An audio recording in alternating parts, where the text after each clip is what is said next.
মালদা ক্যানিং কেন?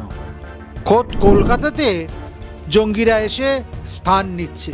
এই রকম বহু জঙ্গি নামে বেনামে কলকাতার প্রত্যন্ত জায়গাগুলোতে, বিভিন্ন বস্তিগুলোতে, বিভিন্ন অ্যাপার্টমেন্টগুলোতে লুকিয়ে রয়েছে। কলকাতায় জঙ্গিরা থাকে এটার নতুন কোনো তথ্য নয়, এটা জঙ্গিদের একটা মুক্তাঞ্চল হয়ে গেছে। এখানে নিশ্চিন্তে তারা থাকছে, এখানে বসে ঠান্ডা মাথায় তারা প্ল্যান প্রোগ্রাম করছে কিভাবে এই রাজ্যকে, এই দেশকে শেষ করা যায়। প্রশাসনের অন্দরে অন্দরে, একবারে থানার ভেতরে ভেতরে, সেখানেও কিন্তু মুসলিমদের সংখ্যাটা বেড়ে যাচ্ছে। সেই মুসলিম সম্প্রদায়ের বারন্ত মহানাগরিকের আলটপকা মন্তব্য, প্রতি মুহূর্তে খোঁচা দিয়ে মুসলিম আবেগকে বাড়িয়ে দেওয়া, হিন্দুদেরকে ছোট করা, এই সমস্ত কিছু মিলিয়ে মিশিয়ে কলকাতা ক্রমশ হিন্দুদের জন্য বদ্ধভূমি হয়ে যাচ্ছে। বাংলাদেশের পরিস্থিতি আমাদের কারোর কাছে এই মুহূর্তে অজানা নয়। একদিকে আমরা দেখছি যে সমাজ মাধ্যমে মুক্তিযোদ্ধার গলায় যেমন জুতোর মালা পরানো হচ্ছে, অন্যদিকে সেই সমাজ মাধ্যমেই তারা হুঙ্কার দিচ্ছে যে কাশ্মীরকে স্বাধীনতার জন্য প্রস্তুত হও, 7 সিস্টার স্বাধীন হবে, এই ধরনের মন্তব্য, যার পরিপ্রেক্ষিতে যেটা আমরা এই মুহূর্তে দেখছি যে বাংলায় জঙ্গিদের যে আনাগোনা সেটা এই মুহূর্তে অনেকটাই বেশি। কখনো ক্যানিংয়ে, কখনো মুর্শিদাবাদে জঙ্গিদের সন্ধান পাওয়া যাচ্ছে এবং এই বাংলাকে একটা কোথাও যে সেফ প্যাসেজের মতন তৈরি হচ্ছে জঙ্গিদের জন্য। একেবারেই। শুধু মালদা ক্যানিং কেন, খোদ কলকাতাতে জঙ্গিরা এসে স্থান নিচ্ছে। নিশ্চয়ই আমাদের মনে আছে বাহারের কথা, কুমিল্লায় যার জন্ম, বাংলাদেশের। এই সেই বাহার যে কোরআন রেখে দিয়েছিল দুর্গামূর্তিতে, আর সেই নিয়ে কি তাণ্ডব হয়েছিল দুর্গাপুজোয় 1-2 বছর আগে বাংলাদেশে। প্রচুর হিন্দুর প্রাণ গেছিল। সেই বাহার একটি বিশেষ সূত্রের খবর কলকাতাতে আশ্রয় নিয়েছে এবং এই কলকাতাতে সে রয়েছে। অবিলম্বে তাকে গ্রেপ্তার করা উচিত এবং পুশব্যাক করা উচিত বাংলাদেশে। আপনি এটা কিভাবে জানতে পেরেছেন? নির্দিষ্ট সূত্রের কথাটা তো ওভাবে বলে দিলে সূত্রটা নষ্ট হবে। হ্যাঁ, কিন্তু বাহার যে কলকাতায়, এর একদম নির্দিষ্ট তথ্য আছে আমার কাছে। এই রকম বহু জঙ্গি নামে বেনামে কলকাতার প্রত্যন্ত জায়গাগুলোতে, বিভিন্ন বস্তিগুলোতে, বিভিন্ন অ্যাপার্টমেন্টগুলোতে লুকিয়ে রয়েছে। কিছুদিন আগে আমাদের নপাড়া থেকে, বড়নগর নপাড়া থেকে জঙ্গি ধরা পড়েছিল। ফলে এখন জঙ্গি ধরা পড়া বা কলকাতায় জঙ্গিরা থাকে এটার নতুন কোনো তথ্য নয়, এটা জঙ্গিদের একটা মুক্তাঞ্চল হয়ে গেছে। এখানে নিশ্চিন্তে তারা থাকছে, এখানে বসে ঠান্ডা মাথায় তারা প্ল্যান প্রোগ্রাম করছে কিভাবে এই রাজ্যকে, এই দেশকে শেষ করা যায়, তার জন্য তারা বিভিন্ন ছক কষছে। নিরাপত্তা পাচ্ছে কোথায় তাহলে তারা? সবচেয়ে বড় কথা, আমাদের প্রশাসন তো একদম উদাসীন, বিশেষ করে এই সংখ্যালঘুদের জন্য, এই দুধেল গাইদের জন্য, এই বিশেষ স্তরের ভোটারদের জন্য। ফলে তাদের যাতায়াত, হাল হকিকত এগুলো প্রশাসনের দৃষ্টিতে পড়ে না। আমাদের হিন্দু একটা ছেলে যদি হেলমেট ছাড়া বাইকে করে যায়, সঙ্গে সঙ্গে তাকে ধরা হবে, ফাইন নেওয়া হবে। আমি বলছি না যে হেলমেট ছাড়া বাইকে যাওয়াটা খুব কৃতিত্বের, আমি শুধু দৃষ্টিভঙ্গির তফাৎটা বোঝাচ্ছি।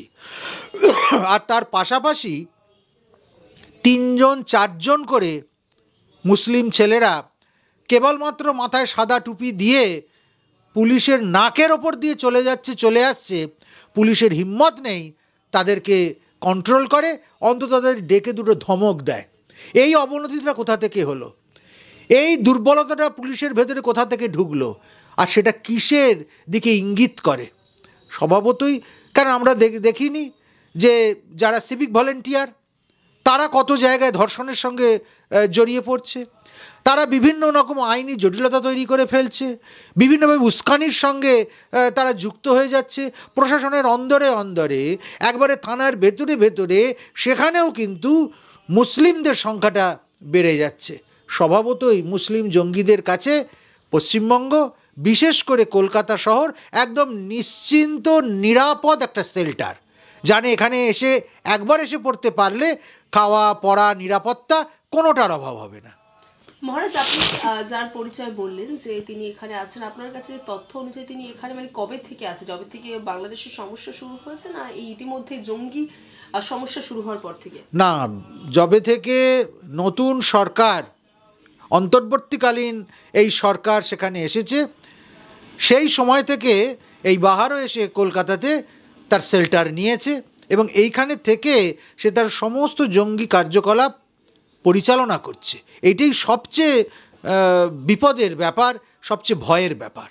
মানে কলকাতা এখন এমন একটা জায়গায় এসে দাঁড়িয়েছে যেখানে পাকিস্তান, বাংলাদেশ, মানে আমরা যদি জঙ্গি সংগঠনের কথা বলি তাহলে এই জায়গাগুলোতেই বেশি নির্দেশ করে, তাদের জন্য মানে সুযোগাযোগের পথ হয়ে একদম কলকাতার আবহাওয়া, এখানকার ব্যবস্থাপনা, বিশেষ করে এখানকার নাগরিক, যারা কলকাতার নাগরিক তাদের ঔদাসীন্য, আর তার পাশাপাশি কলকাতার যারা সংখ্যালঘু অর্থাৎ সেই মুসলিম সম্প্রদায়ের বারন্ত মহানাগরিকের আলটপকা মন্তব্য, প্রতি মুহূর্তে খোঁচা দিয়ে মুসলিম আবেগকে বাড়িয়ে দেওয়া, হিন্দুদেরকে ছোট করা, এই সমস্ত কিছু মিলিয়ে মিশিয়ে কলকাতা ক্রমশ হিন্দুদের জন্য বদ্ধভূমি হয়ে যাচ্ছে।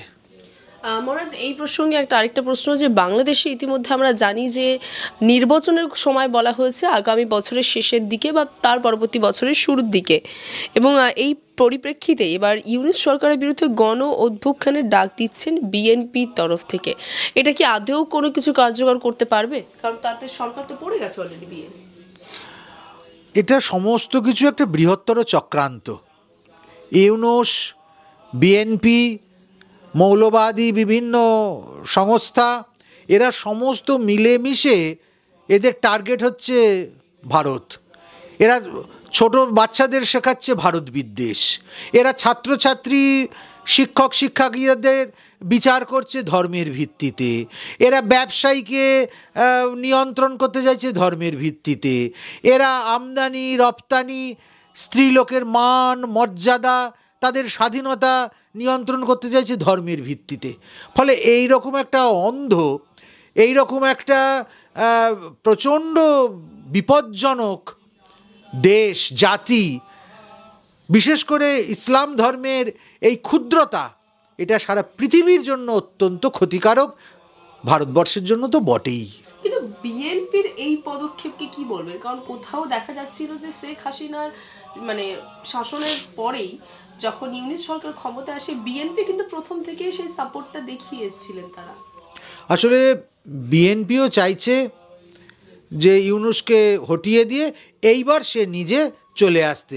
ইউনূসকে দিয়ে সে তার প্রথমের যে দিকগুলো সেগুলোকে সাজিয়েছে, প্রথমের দিকের যে সমস্ত সমস্যাগুলো সেগুলোকে মোটামুটি মিটিয়েছে। এইবার সে নিজ মহিমায় সিংহাসনে অবতীর্ণ হতে চাইছে। একদম গদির লড়াই, ক্ষমতার লড়াই, এবং সবচেয়ে বড় কথা হচ্ছে এত দুর্নীতিবাজ একটা দেশ এবং সেখানকার এমন আহাম্মক সমস্ত আমলা পদাধিকারীরা যে যাদের সমালোচনা করার কোনো ভাষা নেই। এরা অনেকটা কালিদাস টাইপের, যে ডালে বসে সেই ডালটাই এরা কাটতে শুরু করে দেয়। নাহলে যে ভারতবর্ষ তাদেরকে স্বাধীন করেছিল সেই ভারতের বিরুদ্ধেই এরা প্রতি মুহূর্তে স্লোগান দিচ্ছে, ষড়যন্ত্র করছে।